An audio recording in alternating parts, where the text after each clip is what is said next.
Buenos días con todos y todas y bienvenidos a este cuarto capítulo de esta primera temporada llamada El pensamiento y el mundo quichua a través de su historia.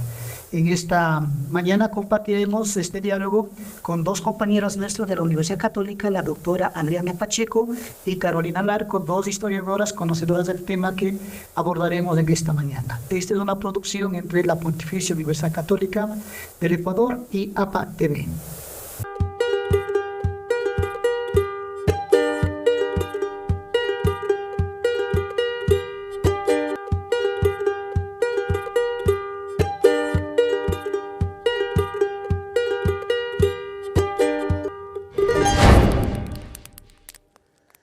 Bien, empezamos entonces de este cuarto capítulo denominado El Quichua Runa y la organización del mundo a través de estos 500 años, digamos, a través de los documentos o materiales históricos. Y para eso contamos con el aporte de la reflexión de dos compañeras conocedoras del tema, la doctora Adriana Pacheco, es historiadora del arte, y la doctora Carolina Larco, historiadora de América Latina, las dos, digamos, conocedoras, profesoras de aquí de la universidad, investigadoras en el tema. Entonces, nos van a ayudar, digamos, a buscar las raíces, los espacios, un espacio cronológico. Bienvenidas una vez más y saludos de manera así a nuestra audiencia. Muchas gracias por la invitación y este espacio de diálogo y de encuentro para retomar, repensar y reflexionar acerca del mundo quichua y su cultura. Gracias, doctor Potosí. Muchas gracias, doctor Potosí. Estoy muy agradecida de poder tener este espacio de diálogo, de conversación en torno a un tema que es tan interesante, tan profundo y que sienta las bases, ¿no?, de nuestra historia actual. Gracias, estimadas doctoras. Entonces, decíamos, siempre partimos de un hecho real, social, pragmático, para que no sea una cuestión así estrictamente académica o muy rara, vamos. Porque en los últimos 10 o 20 años se habla de los saberes milenarios, de los conocimientos ancestrales, de las tecnologías, de nuestras raíces, pero a veces cuando uno escucha por ahí, esas raíces no están tan trabajadas, no hay momentos históricos, no hay documentos. Entonces, ese es el afán, digamos, de este cuarto capítulo, de partir, digamos, desde el siglo XVI, con su experiencia, cuando ustedes buscan en esos documentos, ¿qué podemos encontrar? ¿Qué contenidos, qué aspectos del mundo quichua, es decir, de esos documentos que fueron registrados? Entonces yo creo que daríamos la palabra a la doctora Adriana. Gracias, profesor. Bueno, pienso que es importante tener en cuenta en sí mismo este asunto esencial de la lengua, ¿no? Porque cuando hablamos, nos referimos a estos inicios prehispánicos, siempre consideramos a la lengua quichua, ¿no? Y me parece importante que tengamos en cuenta de que en nuestro territorio local, nuestros antepasados locales, hablaban otras lenguas, es decir, no era el quichua propiamente. Pensemos que después, cuando los incas ya generan sus estrategias expansionistas hacia nuestro territorio, serían los Andes septentrionales, se va extendiendo el quichua y es una lengua de imposición. Eso creo que es importante tenerlo claro. Pero claro, en nuestro contexto, como decía, hay diversos grupos étnicos que tienen distintas lenguas. No es el quichua la lengua franca, podríamos decir, pero posteriormente, ya cuando se da el proceso de la evangelización por parte de la cultura hispánica, podemos entender que se extiende el quichua, ¿no? Se consolida el quichua a través justamente de los catecismos, ¿no? El catecismo, la doctrina cristiana, se va a impartir en quichua y eso va a permitir que se consolide la lengua, que sea una lengua franca, que sea la lengua que todos utilizan, ¿no? Pero como digo, es una lengua que no es originaria, sobre todo de nuestro contexto local. Eso es lo que podría decir. Gracias. Un poco. Ya tenemos entonces un elemento, digamos, importante en la lengua, que es su forma de expansión, digamos, de imposición, ¿no? Sí, precisamente, muchas gracias. Sí, precisamente en continuación con lo que menciona la doctora Pacheco, sí es importante tomar en cuenta ciertos momentos de este proceso de expansión de la lengua quichua en este territorio digamos, de la sierra, básicamente de la sierra ecuatoriana. Efectivamente, un mecanismo de poder evangelizar, catequizar, que fue uno de los objetivos principales de la conquista y la colonización por esta relación entre la monarquía española y la Iglesia, fue establecer determinadas normas para una mejor comprensión del pensamiento y las formas de vida de la población local el uso de la lengua quichua como una lengua franca. Entonces ya Felipe II, entre 1535 y 1540, decreta que el proceso de evangelización y el catecismo se haga en lengua quichua, lo cual va a permitir sobre todo el cumplimiento de los sacramentos. La confesión, por ejemplo, era un aspecto fundamental para poder establecer ese diálogo entre los colonizadores y la población local. Y luego esto es retomado por el virrey Toledo en Perú, para el territorio que había sido en realidad conquistado por los incas, pero sobre todo dentro de la organización administrativa del Virreinato del Perú, en donde estaba la audiencia de Quito, y era necesario que los párrocos cada vez más puedan manejar, comprender y difundir de alguna manera las enseñanzas traídas desde la Iglesia Católica para la población local. Ahora se entiende que eso fue un verdadero proceso, ¿no? Que fue hecho por partes. Serían precisamente, como decía Adriana, la doctora Pacheco, como ella decía, sería precisamente los párrocos y las órdenes religiosas las que se encargan de difundir y convertir al quichua en una lengua franca, de gran acogida, ¿no? Entonces ya tenemos, digamos, dos grandes elementos. Por un lado, la lengua como tal, digamos, porque va a ser como ese instrumento, lengua franca, y por otro lado, la cuestión de una nueva forma religiosa. Pero cuando se revisan otro tipo de documentos, aparte de los catecismos, las crónicas, cuando se revisa, por ejemplo, ¿qué otros contenidos podemos ver? ¿De qué están hablando, digamos, así en el área, en el territorio quichua, es decir, desde Ancasmayo hasta el Maule, Chile, ¿no? ¿Qué hay sobre el mundo quichua? ¿Qué quedó registrado en esas crónicas? Si nos podrían hablar. Claro. Bueno, en principio sí me gustaría un poco volver sobre la evangelización, ¿no? Sobre este instrumento tan importante que es el catecismo, digamos, promover la doctrina cristiana y sobre todo tener en cuenta que se pedía que fuera en lengua castellana, quichua y aymara. Entonces, digamos, se potencia muchísimo la lengua, ¿no? En ese sentido, y se va consolidando, se va extendiendo y se va también de alguna forma va generando una cierta, diríamos, hegemonía, ¿no? También, bueno, dentro de las crónicas es muy interesante constatar cómo los cronistas, tanto, digamos, enviados de la corona, como también clérigos, miembros de las órdenes religiosas, van registrando las costumbres, ¿no? Las costumbres, los modos de vida, las vestimentas, los usos en la alimentación. Y realmente son los religiosos quienes están más cerca de la gente quienes registran esta información, ¿no? Es muy interesante constatar cómo incluso a través de, digamos, las representaciones, las imágenes, estas, digamos, incipientes obras de arte, se va registrando también todo este bagaje rico que supone, ¿no?, la diversidad cultural del entorno americano andino, que es el caso nuestro, ¿no? Este es un tema maravilloso, digamos, que da pie para un punto de trabajo, de reflexiones. Pues ya tenemos algunos elementos, entre ellos, por ejemplo, retomaríamos lo que dice la doctora Pacheco, la alimentación, la vestimenta, sus costumbres. Hablemos de la vestimenta porque es un elemento que en el siglo XX, que ya retomaremos, pues sale con fuerza, ¿no? Entonces, ¿qué pasa con la vestimenta? ¿Cómo ayudó a esa reorganización nueva, digamos, de un momento político distinto, nuevo, ¿no? Ya, bueno, lo que podemos observar en ciertas imágenes, ¿no es cierto? Por ejemplo, las imágenes de Felipe Guamampoma de Ayala. Es interesante ver ahí, se puede ver no solamente la vestimenta, sino también esta relación en el proceso de colonización, una narrativa de casi 400 láminas, ¿verdad? O imágenes que comienzan con un relato desde la llegada de los colonizadores.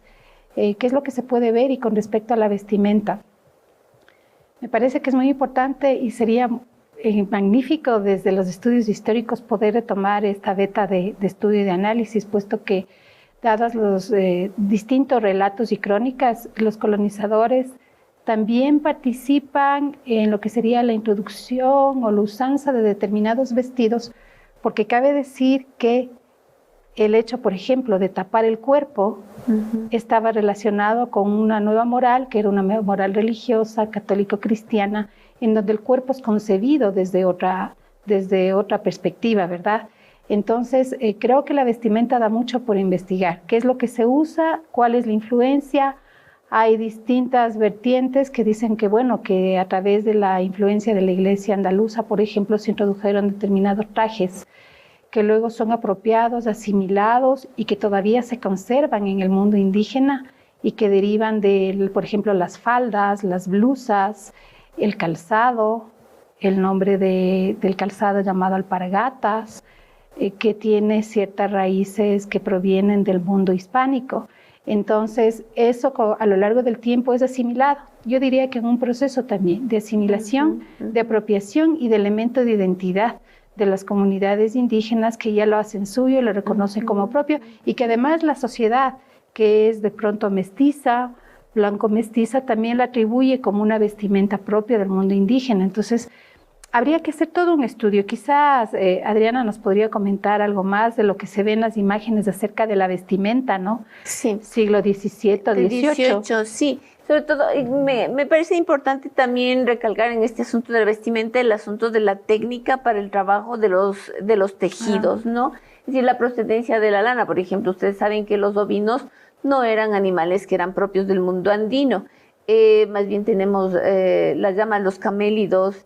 Y realmente, bueno, digamos, en el asunto de los alimentos, y ya hablaremos en otro momento tal vez de eso, pero sí es importante tener en cuenta de la lana, ¿no? De este uso de la lana que se introduce dentro del mundo andino, y consideremos también que en el altiplano, en los páramos, pues las temperaturas no son lo más auspiciosas que se diga como para vestir, o mejor dicho, se requieren unas prendas un poco más abrigadas, lo cual se podía dar con el uso de la lana. También todos los procesos que conllevan el utilizar la lana, es decir, el lavar la lana, el tundirla, el prepararla, el después también hilarla para posteriormente tener esas famosas paños de Quito, ¿no? Que después con digamos este auge de Potosí, entra el metálico a esta zona andina en el siglo XVII, y eso va a permitir que se pueda comercializar de estos paños quiteños, ¿no? Que fueran tan apetecidos en el Perú y en el Alto Perú. Esto es buenísimo porque ese tema, mire, de la vestimenta, cómo nos lleva, digamos, a relacionar, vincular con muchos aspectos, ¿no? Que tiene que vivir y no hay otra, porque es un nuevo sistema. Entonces, entre la autoridad que decía la doctora Larco, digamos, la producción de este nuevo tipo de animales, digamos, que venían de España, ¿no? Las ovejas, sobre todo, ¿no? Y no sé si, digamos, iba quedando a la par o un poco, digamos, en segundo lugar, los camélidos propios de acá. Y la economía, como dicen acá, desarrollándose, pero con miras para abastecer a otro lugar importante que será la minería, que es un tema que incluso surge con fuerza en la actualidad. Entonces es buenísimo ver cómo esos elementos que están a 400, a 500 años, claro, en otro contexto, no mutatis mutandis, aparecen con fuerza en el siglo XX. Eso sería. Pero ¿cómo entender entonces ese estatus, la vestimenta y la economía en esta nueva forma, digamos, política, económica? Sí, bueno, no sé si querías comentar algo. Sí, un poco complementando lo que se había dicho acerca de los textiles, ¿no? En este gran mercado que se extiende hasta el Alto Perú, hasta Potosí, y el sitio que tienen los textiles quiteños, por llamar así, al territorio de la Audiencia de Quito, en donde se ve precisamente la participación fundamental de la población local, quichua, ya en este caso, siglo XVII. Efectivamente. Siglo XVII. Y están fabricando los textiles a través de instituciones económicas sociales como pudieron haber sido la MITA, por ejemplo, y los obrajes. Entonces allí desarrollan unas grandes habilidades y destrezas pese a las condiciones de trabajo duro que implicaba el trabajo en el obraje, ¿no? Alrededor de 16 horas. A veces no llegaban a ver la luz del día, trabajaban casi todo el tiempo en oscuridad, inclusive por el teñido y este proceso complejo de fabricación de algunos tejidos.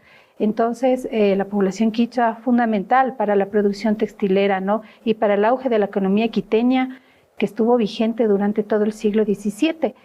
Yo creería que viene un poco en larga duración. Sí. Ahí están las raíces de la producción local, esta experiencia que se fue acumulando, sobre todo en la Sierra Centro-Norte, lo que ahora correspondería básicamente al territorio de Imbabura.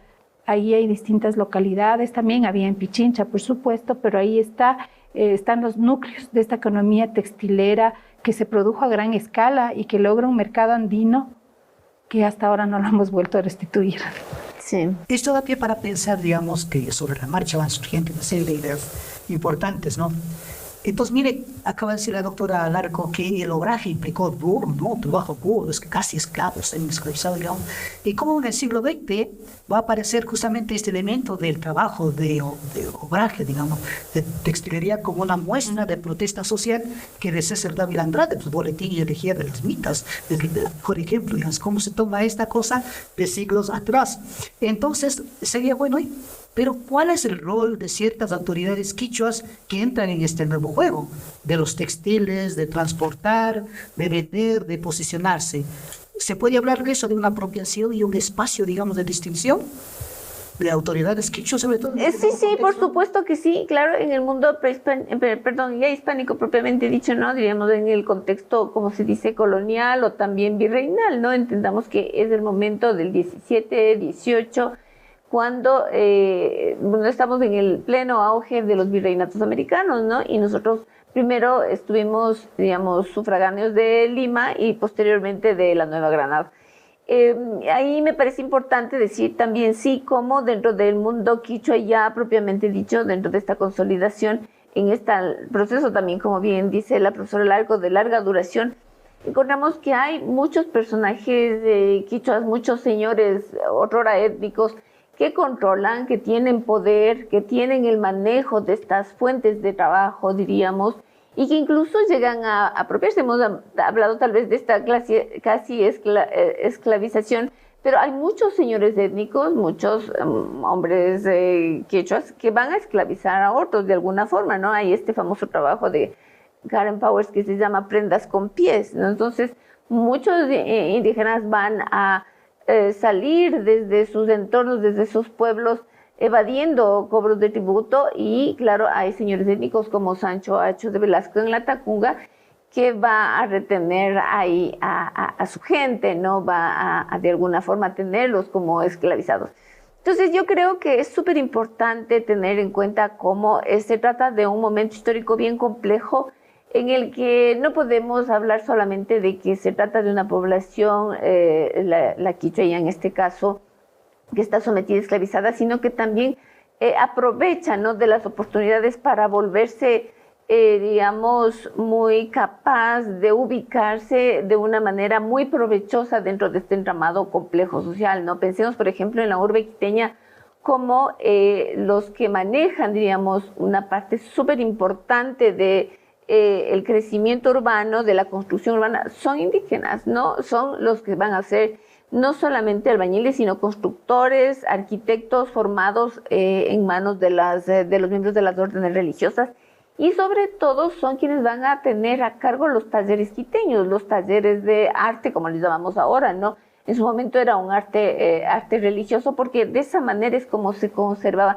A veces pensamos que, dice, sí, la estrategia de control, de dominación, era la imagen, era el arte, pero pensemos que era parte de la cultura hispánica, era lo que ellos vivían, no era, diríamos, una estrategia pensada a distancia solamente para controlar a un pueblo, sino era lo que ellos vivían, lo que ellos se creían, lo que para ellos era importante, y de esa misma manera va a llegar a esos artesanos, diríamos, ¿no? Por ejemplo, pensemos en figuras tan exitosas como las de Miguel de Santiago, indígena, también adoptado por el corregidor de Riobamba.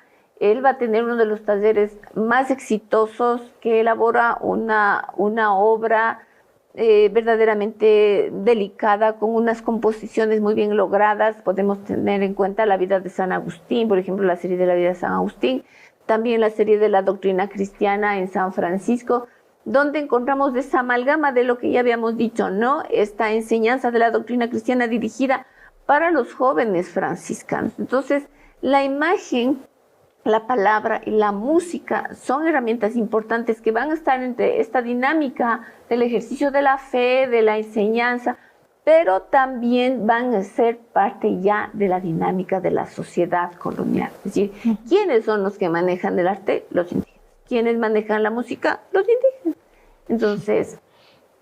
Entonces yo creo que no nos cabe, digamos, una posición soterrada, sino más bien de preeminencia. De protagonismo. Exacto. En la construcción de las ciudades, y también dentro de esto habría que pensar en el rol de las mujeres, ¿no? También. Entonces, estudios de los últimos años, como los que ha realizado Rosario Coronel sobre las mujeres cacicas, son absolutamente relevantes.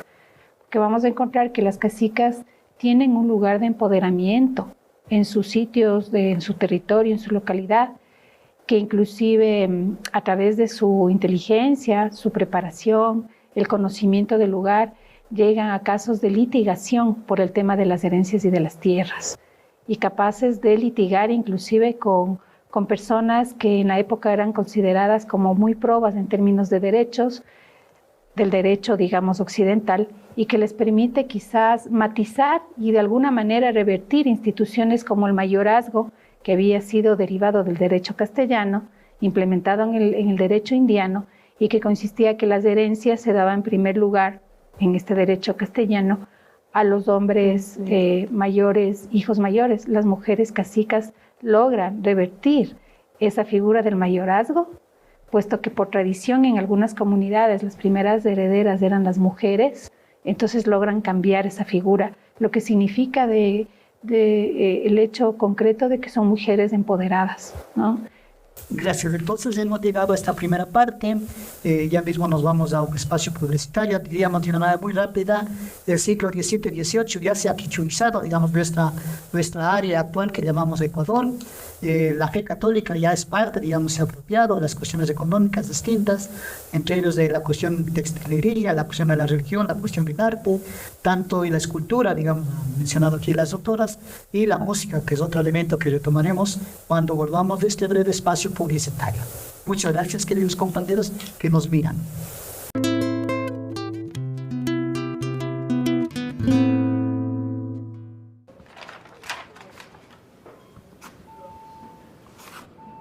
Lo que nosotros necesitamos es un bachiller.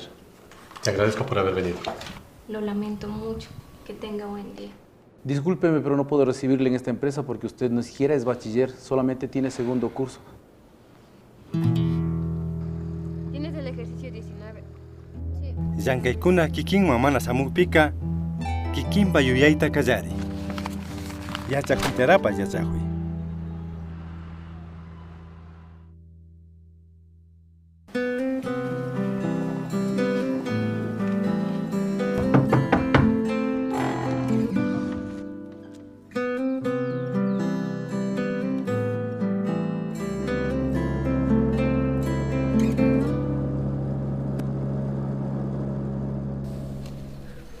Llama puñunayan, achija manjat tukuy punja shinan.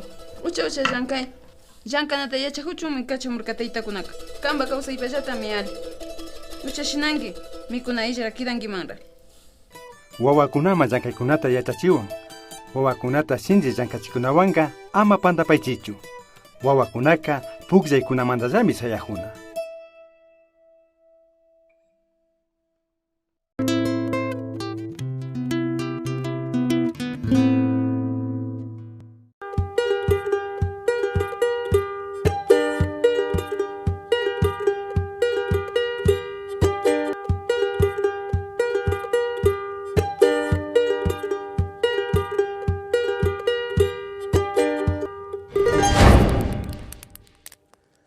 Bienvenidos nuevamente y a los que nos acompañan, que se han integrado a esta segunda parte. Entonces, en esta segunda parte abordaremos un tema, digamos, que ocurre desde el cuarto centenario, en 1892. Sin embargo, para llegar a esta fase, en la primera parte hemos tratado, digamos, del siglo XVI, XVII, parte del XVIII, señalando algunos elementos importantes para el mundo quichua. Es decir, la quichuización en el siglo XVII ya ha sido, digamos, importante, crucial, en algunas partes de lo que es el territorio quichua, es decir, desde Angasmayo hasta el Maule, ya se ha quichuizado por obra, sobre todo de la evangelización.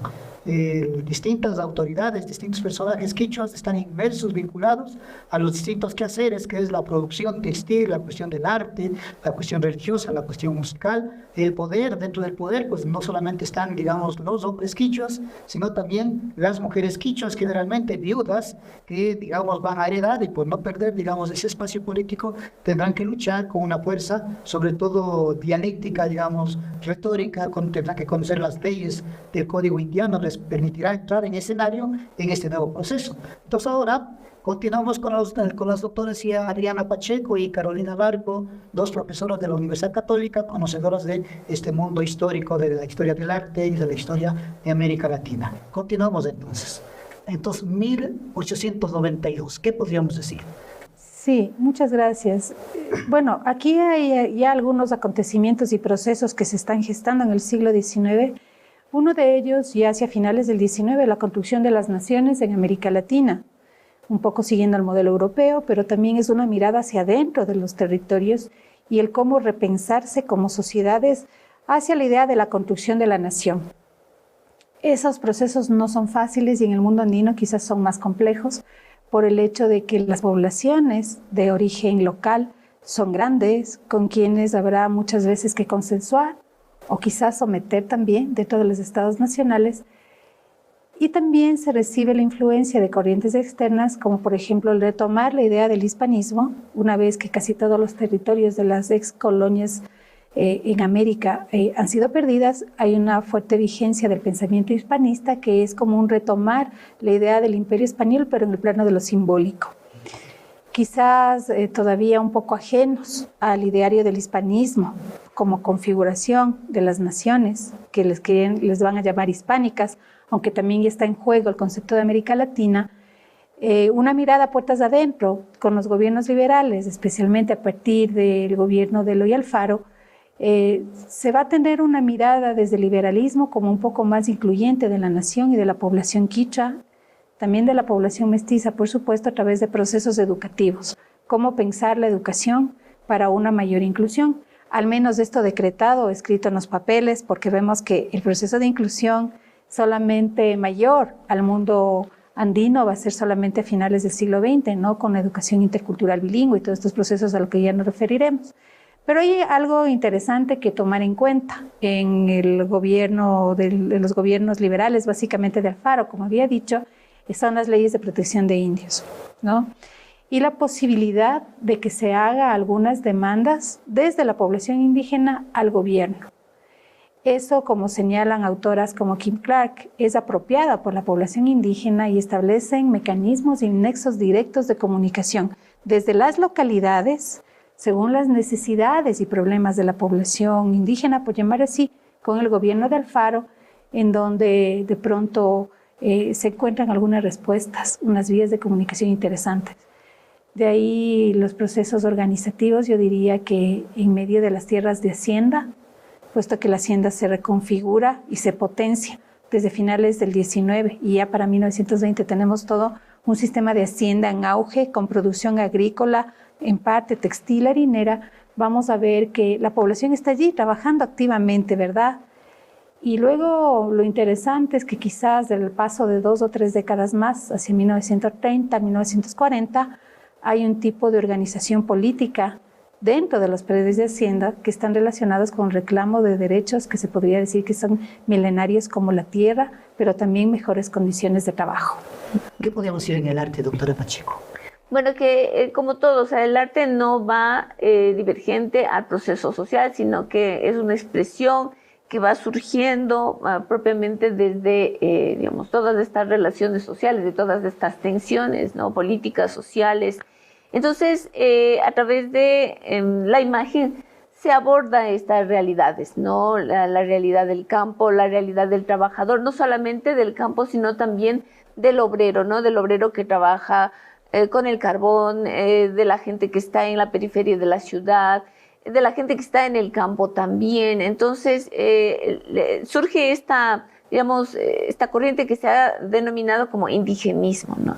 No solamente indigenismo, sino, como digo, también, no solamente ver el papel del indígena, sino también mirar, ¿no? El afroamericano, el sambo, es decir, distintos trabajadores que están laborando con mucho esfuerzo, digamos, fuera del ámbito urbano también, ¿no? También, incluso dentro del mismo ámbito urbano, la gente un poco de la periferia, la gente que está al margen de la ciudad. Eso es lo que nos muestra este indigenismo, ¿cierto? Este es un tema importantísimo, como decimos siempre, cada expresión surge una cantidad de otros temas. O sea, entonces liberalismo, educación y una institución tremenda, digamos, muy importante para el mundo quichua, es la hacienda, ¿no? Y como decía acá también la cuestión de campo, ciudad, que decía la doctora Pacheco. ¿Cómo podríamos entender? Porque hay una cantidad de estudios que dicen, aunque sea cruel, pero la hacienda deviene un espacio, digamos, para la reproducción cultural. ¿Cómo podríamos entender eso, doctora Larco? Bueno, sí, hay distintas miradas y perspectivas al respecto, ¿no? Digamos que si es que la hacienda se convierte en este espacio que es el sitio de trabajo y el lugar de vivienda, porque más allá de que el Huasipungo supuestamente debe quedar abolido en 1918, eso por práctica o costumbre se extiende por lo menos hasta la reforma agraria. Hay algunos autores que van a hablar precisamente de la hacienda como espacios de cierta autonomía relativa para la reproducción de las creencias, de los lenguajes, de los modos de vida de la población quichua. E inclusive la hacienda como una forma de creación de un imaginario ligado con la identidad de los grupos que están dentro de los predios de hacienda. Y bueno, y autores como Andrés Guerrero quizás nos van a explicar cómo se manifiestan estas identidades dentro de los predios de hacienda en fiestas importantes como el Inti Raymi, ¿no? En donde lo que parece que se pone en disputa es esta identidad configurada dentro de las haciendas y que en el juego de San Juan, el último día en la plaza, se expresa de distintas maneras. Para otros autores, estos podrían ser vistos como espacios etnoterritoriales, ¿ya? Que sí tienen una relación con el mundo occidental, pero que permite la reproducción de ciertas costumbres y modos de vida dentro de la cotidianidad del trabajo y también, por supuesto, de la fiesta, que es importante en el mundo andino, ¿no? Usted mencionó, doctora Pacheco, la cuestión de campo-ciudad. ¿Podría ampliar, explicar más? Porque es un tema importantísimo e incluso que está así mismo con fuerza, digamos, en los últimos 20 años, ¿no? En el campo hay el espacio de respirar, de tranquilidad. En el campo hay más posibilidades de organización. Acá en la ciudad se le ve como una cosa obscura. ¿Cómo vemos ahí? Creo que sí. Bueno, digamos que la imagen lo que hace es recoger también estos cambios de proceso histórico, ¿no es cierto? Podemos ver, por ejemplo, representaciones, cuadros, principalmente donde se ve el paisaje, ¿no? El paisaje rural, el paisaje muchas veces de hacienda. Se puede ver también la naturaleza muy propia de esos espacios, de esos contextos, y también las actividades que se desarrollan dentro de la hacienda, o también las actividades relacionadas con aquellos elementos propios de la tierra. Por ejemplo, estoy pensando en Diógenes Paredes, ¿no? Estamos pensando en estas imágenes que retrata esa cercanía, esa proximidad de este sujeto que está conectado, vinculado con el campo, ¿no? Con el penco, con el espino, con el árbol que decimos, ¿no? Y después, posteriormente, pues encontramos también a Camilo Egas, que nos retrata a estas mujeres de Zambisa, ¿no? Que vienen muy ricamente ataviadas, digamos, ya en los momentos de fiesta, trayendo las plantas, las flores, diríamos, ese tipo de plantas que eran muy propias de esos sectores aledaños a Quito, ¿no? Que se ha conservado incluso desde esa época colonial, desde cuando solían traerse plantas para los momentos, digamos, de procesión o momentos especiales festivos del calendario litúrgico, ¿no? Entonces vemos cómo eso se sostiene incluso hasta comienzos del siglo XX y se vuelve una imagen rica que nos permite documentar, ¿no? En este caso, el cuadro, la escultura deviene en un documento visual, ¿no? Más allá de la documentación escrita, pues la imagen nos muestra propiamente ese sentir de la época y esa conexión, esos vínculos con el entorno al que se debe la imagen. Bueno, en estos últimos 10 minutos que nos quedan de esta segunda parte, ubiquémonos en el 5º centenario, que es un momento, digamos, crucial, emblemático, digamos, para los pueblos en general, sobre todo para los pueblos quichuas, que es lo que estamos discutiendo hoy, ¿no? Entonces, ¿qué podríamos decir, doctor Larco? ¿Cómo vemos ahí el mundo quichua, el pensamiento quichua y en el 5º centenario? Ya. Bueno, muy bien, excelente esa pregunta, porque ahí viene todo un proceso, ¿no es cierto? Yo diría que de configuración política, de un tipo de configuración o conciencia política del quiénes somos y por qué estamos aquí en el mundo quichua, pero también pensar que un poco retrocediendo hacia esa época del quinto centenario, ese es un proceso que se fue configurando políticamente, y yo diría que desde los mismos años 30 del siglo XX, pues hay que reconocer y recordar un primer movimiento o traslado desde Cayambe, por ejemplo, a Quito, del primer Congreso Ecuatoriano de Indios en 1931, que fue todo un acontecimiento retratado en los medios de comunicación y el comercio, en donde les llama la atención esta venida de los pobladores que están en el área rural y la llegada a la ciudad. Entonces, ese que es un hito de esta movilización, digamos, de carácter moderno, de una época más moderna, se va configurando a lo largo del tiempo al calor de las necesidades, pero también de las influencias que están circulando también en el mundo urbano alrededor de la necesidad de la organización social a favor de las demandas para el mejoramiento de las condiciones de vida ligadas al trabajo. Entonces tenemos una historia de sindicalización, de configuración de gremios de obreros y trabajadores que de alguna manera también circula en el mundo rural indígena y que es apropiado desde un tipo de identidad étnica. Y dentro de esto creo que la idea de la identidad étnica es muy importante y se comienza a hablar a fines de los años 70, ¿no? Que dice, bueno, a diferencia de los movimientos de los trabajadores que están en las ciudades y de los obreros con sus conceptos de clase en la sociedad capitalista, lo que viene de aquí en adelante es un movimiento indígena en donde uno de los principales factores es su identidad étnica, y ese es el elemento diferenciador del resto de los movimientos sociales, ¿no? Han pasado por procesos de la reforma agraria, sobre todo en las sierras centro-norte hubo una movilidad que acompañó a esto, y creo que esto detona en 1990 en el gran levantamiento indígena, que es la puerta de ingreso al develar al mundo urbano y mestizo, que la población indígena tiene una forma de organización y que está presente y que hace presencia alrededor de retomar una identidad que a través de la construcción, yo diría que desde la época virreinal, colonial y de la época republicana había sido puesta al margen. Pues eso es lo que estamos un poco viviendo ahora y creo que es un verdadero objeto de estudio y de análisis, ¿no? Doctora Pacheco. Bueno, pues yo diría que justamente durante este periodo se puede ver que la imagen recoge, ¿no?, con mayor claridad. No solamente hablaremos en este caso de tal vez las telas, me refiero a la pintura o tal vez la escultura, los relieves que se vuelven verdaderamente muy ricos en su producción, sino también recoger a través de la fotografía, ¿no? La fotografía se vuelve otro documento histórico que va a abordar estas temáticas, ¿no?, de la movilización indígena, va a mostrarnos de cerca cuál es su propia organización, cuál es la manera de mostrarse de cara al mundo urbano. Eso es lo que podría comentar. Casi como para ir cerrando, hay un elemento que, digamos, la mayoría de la gente que habla sobre estos procesos que estamos tratando, dice, casi como una especie de metonimia, dice, es la música. Un otavaleño que viaja va a hacer música, o es tejedor, digamos, como una especie de estereotipo incluso. ¿Qué podríamos decir entonces? ¿Cómo aparece ahora la música en estos últimos 20 o 30 años en el mundo quichua? Los de la primera generación comencemos por Ñana Mariachi, después terminaron los 90 y las nuevas generaciones actuales. ¿Qué podríamos decir de la música quichua en los últimos tiempos? Bueno, la música es un elemento de configuración de la identidad, sin duda.